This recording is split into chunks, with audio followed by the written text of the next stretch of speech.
দেশে বিক্রি হওয়া বিভিন্ন পানীয়র গায়ে এনার্জি ড্রিঙ্ক শব্দ ব্যবহার নিয়ে আপত্তি তুলছে ভারতীয় খাদ্য সুরক্ষা দফতর ফাসাই।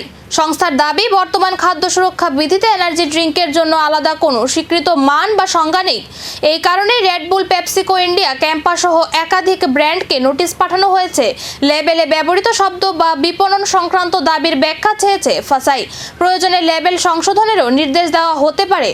ফাসাইয়ের মতে, ভোক্তাদের বিভ্রান্তি এড়াতে প্রতিটি খাদ্য ও পানীয় পণ্যের লেবেল নিয়মে মেনে খাওয়া উচিত। বিশেষজ্ঞদের মতে, এই পদক্ষেপের ফলে ভবিষ্যতে পানীয় শিল্পে লেবেলিং ও বিজ্ঞাপনের ক্ষেত্রে আরও কঠোর নিয়ম কার্যকর হতে পারে।